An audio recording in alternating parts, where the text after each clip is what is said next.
dikirim ke satu tempat.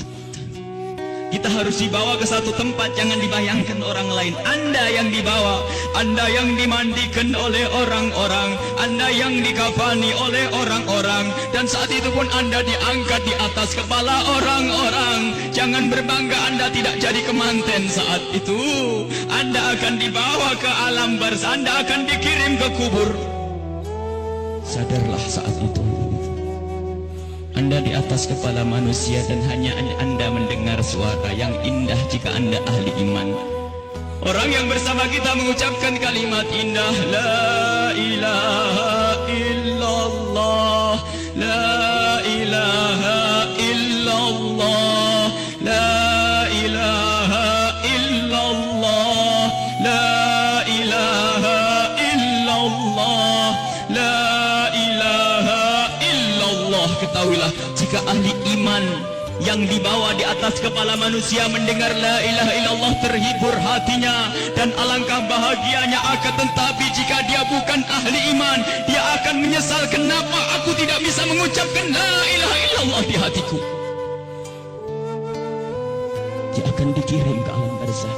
Anda, kami akan dikirim ke kubur, dan kita pun dibawa oleh orang-orang. Sadarlah. Dan setelah kita sampai di kubur, orang-orang ternyata sudah menyiapkan kita liang lahat. Di situ telah digalikan oleh orang-orang buat kita.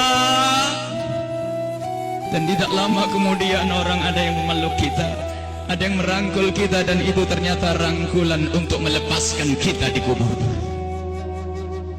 Kita akan dibawa, dimasukkan ke kubur dengan pelan. Dan dimasukkan ke kubur dengan pelan. Mana kasur empuk yang pernah kita bangga-banggakan? Mana mobil mewah yang kita bangga-banggakan? Mana rumah megah yang kita bangga-banggakan itu? Jika ada yang berpesan kepada anak istrinya, tolong bawakan aku bantal yang empuk, tidak akan dibawakan, karena itu bukan milik Anda lagi. Anda tidak berhak lagi memiliki itu semua. Dan yang akan Anda bawa justru yang pernah Anda berikan di saat Anda hidup, bukan yang Anda simpan. Anda akan masuk liang lahat. Sadarilah ini. Anda akan masuk liang lahat. Dan wajah yang di saat Anda dicaci orang marah, di saat Anda diejek orang marah karena Anda merasa dihinakan, ketahuilah wajah yang Anda sombongkan saat itu ternyata harus ditarik kainnya dan ditempelkan ke bumi, tanah asal kita. Ditempelkan kita ke bumi. Dan setelah itu pelan ada orang yang menabur di atas kepala kita dengan debu, 1 kali, 2 kali, 3 kali, dan setelah kita 3 kali bukan taburan, tapi akan ditumpahkan air tanah di atas kepala kita, ditumpahkan tanah dan ditumpahkan tanah, sehingga yang kita ketemukan adalah gelap gulita di alam kubur. Seperti yang disabdakan oleh Nabi Muhammad, sungguh saat itu orang di dalam kubur bisa mendengar terompah kaki orang yang berjalan di atas kepalanya. Dan saat itu pun Anda, kami mendengar orang-orang berjalan.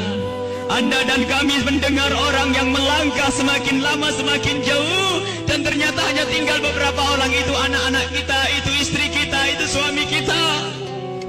Dan mereka pun ternyata tidak mau bertahan lebih dari setengah jam. Setelah itu pun mereka melangkahkan kaki, dan suara kaki itu semakin jauh. Dan ketahuilah, saat inilah kita memetik amal perbuatan kita di dunia. Saat inilah kita akan merasakan apa yang pernah kita tanam waktu kita hidup di dunia. Anda ahli salat, Anda ahli ibadah, ketahuilah sebelum kedatangan malaikat mungkar nakir, ternyata Anda banyak yang menziarahi Anda, banyak yang datang. Ada yang mengucapkan salam, Assalamualaikum. Anda menjawab, Waalaikumsalam, siapa engkau? Suara itu menjawab, aku adalah sholat malammu dulu.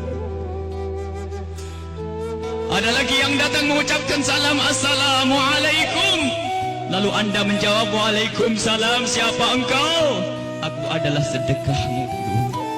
Assalamualaikum. Lalu Anda menjawab, Waalaikumsalam, siapa engkau? Dia menjawab bahasanya, aku adalah kemaksiatan yang pernah engkau tinggal. Aku adalah baktimu kepada orang tuamu. Aku, amal-amal soleh ternyata pada berdatangan. Amal-amal soleh berdatangan menemani Anda. bersama Anda saat itu.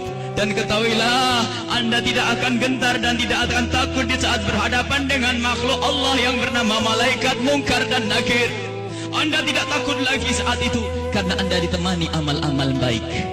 Maka di saat malaikat Munkar Nakir datang, Anda pun tidak bergetar, Anda pun tidak gentar, Anda tidak takut. Dan saat itu malaikat pun menampilkan sesuatu yang indah. Karena apa? Melihat orang ini ditemani oleh hal-hal yang baik, sehingga ia pun mengucapkan salam dengan syahdu, mengucapkan salam dengan penuh keindahan, lalu berkata, Man Rabbuk wa man nabiyuk, dan begitu seterusnya. Anda, kami akan ditanya siapa Tuhanmu, siapa nabimu. Karena di hati Anda ada iman, hati Anda ada cinta kepada Allah dan Rasulnya, di hati Anda ada cinta kepada ulama-ulama Allah. Maka sesungguhnya saat itu lidah Anda akan mengucap begitu mudah. Anda akan menjawab dan menjawab dan menjawab. Dan setelah selesai pertanyaan ini, dan inilah akhir daripada ujian kita dari alam dunia menuju alam barzah. Di alam barzah, alam barzah adalah alam perpindahan dari alam dunia ke alam akhirat nanti. Maka ini adalah alam akhir ujian, dan setelah itu kalau lulus mendapatkan surga, kalau tidak lulus dia mendapatkan siksa. Setelah malaikat bertanya dan lulus, Anda ditanya, dipanggil malaikat rahmat, malaikat pemberi nikmat. Wahai malaikat pemberi nikmat, ini adalah hamba yang soleh, bawalah ini ke surga dan beri nikmat sampai dibangkitkan nanti. Akan tapi sadarlah, di samping sana, di kubur yang satu sana, ada di samping kita ada kubur, di samping Anda ada kubur. Dan di saat orang ini dikubur dan ditinggal oleh keluarganya, ternyata saat itu telah berdatangan sesuatu yang sangat mengerikan, dengan suara yang sangat menyeramkan. Seseram-seram suara di dunia tidak pernah didengar. Seperti saat ini, suara yang sangat mengerikan dan menyeramkan, ketahuilah. Lalu orang ini bertanya, siapa engkau? Suaramu sungguh mengerikan. Suara itu menjawab, aku adalah zina yang pernah engkau lakukan dulu. Suara lebih seram lagi, lalu orang ini bertanya, siapa engkau? Aku adalah tali persaudaraan yang pernah engkau putus dulu. Siapa engkau? Aku adalah salat yang pernah engkau tinggal. Siapa engkau?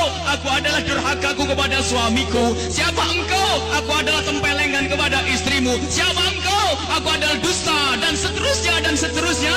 Kalau orang ahli maksiat sungguh saat itu ditemani oleh amal-amal jeleknya, dan saat itu sudah takut dan takut dan takut sebelum kedatangan malaikat Munkar Nakir. Semoga Allah menjaga kita dari didatangi oleh amal-amal jelek. Akan tapi kita semua punya amal jelek. Ya Allah, ampuni dosa kami. Jangan sampai ini semua hadir di saat itu, ya Allah. Ya Allah. Kemudian malaikat Munkar Nakir datang. Bagaimana ya kalau ini kita? Malaikat Munkar Nakir datang dan bertanya. Rupanya orang yang sudah ketakutan ini melihat malaikat semakin takut, sehingga ditanya tidak bisa berucap sepatah kata pun, tidak bisa mengucapkan apa-apa. Dan saat itu malaikat memukul, menyiksanya. Dan ketahuilah, pukulan malaikat ini seperti yang disebutkan dalam satu hadis, jika dipukulkan ke dunia, maka dunia ini akan hancur dan isinya. Dipukulkan kepada kita kalau kita ahli maksiat, dipukulkan kepada siapapun yang ahli maksiat.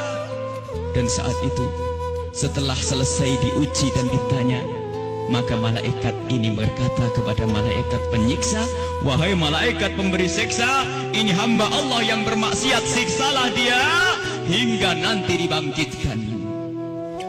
Ini yang harus senantiasa kita hadirkan. Kenapa Rasulullah pernah memerintahkan, akthiru min dzikri hadhimil ladzat, sering banyaklah menyebut kematian, agar kita sadar bahwasanya kita juga akan mati, lalu mempersiapkan kematian ini.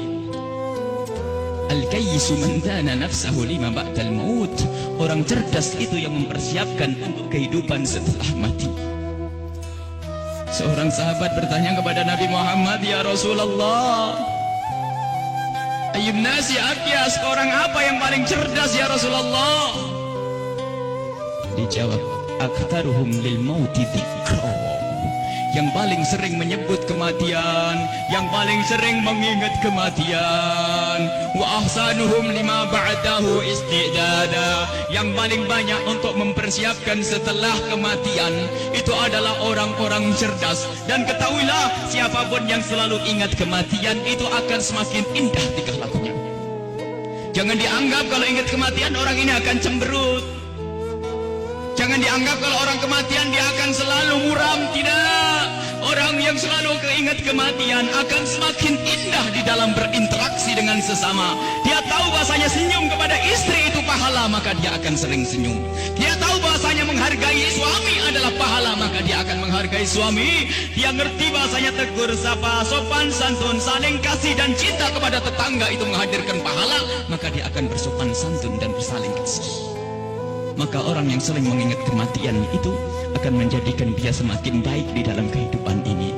Kalau ternyata ada orang mulutnya tajam, tangannya suka mukul orang, yakinlah bahwa dia lupa bahasanya dia akan mati, atau ingat mati tapi tidak sadar bahasanya itu semua akan dituntut setelah kematian. Maka mari kita mengingat kematian agar hidup kita semakin indah di dunia ini.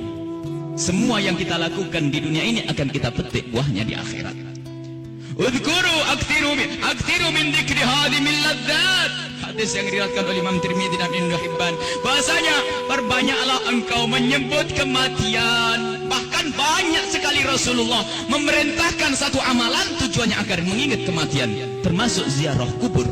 Fa innaha tudzakirukumul maut, karena ziarah kubur itu mengingatkan orang-orang yang mengingatkan kita kepada kematian. Menyebut orang yang telah mendahului kita dalam iman, mengingatkan kita kepada kematian. Membaca manaqibnya orang-orang saleh itu juga mengantarkan kita agar ingat kematian. Bisakah kita menyusul kepada Imam Syekh Abdul Qadir Al-Jailani? Bisakah kita bisa menyusul Syekh Al-Imam Al-Haddad? Bisakah kita menyusul Sayyidina Al-Baqi Al-Muqaddam dan seterusnya? Ingatlah kematian. Bahkan sampai di saat hendak tidur Rasulullah selalu mengingatkan, hendak tidur ingatlah mati, hendak tidur ingatlah mati. Sehingga disunnahkan kalau orang hendak tidur menghadap ke kiblat sebisa mungkin, lalu meletakkan pipinya di atas telapak kanannya sebisa mungkin. Kalau tidak dibalik, yang penting menghadap kiblat. Dan saat itu jangan lupa untuk membaca zikir, membaca subhanallah seperti yang diajarkan oleh Rasulullah kepada Sayyidat Fatimah Az-Zahra, membaca subhanallah 33 kali, alhamdulillah 33 kali, Allahu Akbar 33 kali, dan membaca doa-doa yang lainnya hingga mata ini tertutup, tertidur dalam keadaan berzikir. Ketahuilah orang yang tertidur dalam keadaan berzikir, jika ia dibangunkan kembali oleh Allah sepanjang ia tidur, ia mendapatkan nilai pahala. Dan di saat tidak dibangunkan kembali, jika tidak dibangunkan kembali oleh Allah, maka ketahuilah saat itu dia mati dengan husnul khatimah. Husnul khatimah, mati dalam keadaan iman. Maka dari itu, ayo kalau hendak tidur persiapkan untuk mati, karena kita tidak tahu bisa bangun kembali atau tidak kita di saat kita tidur. Apakah bakal dibangunkan lagi oleh Allah atau tidak? Sungguh orang tidur seperti orang mati. Digunjing orang, tidak tahu barangnya, diambil tidak tahu, dan seterusnya. Dia adalah seperti kematian.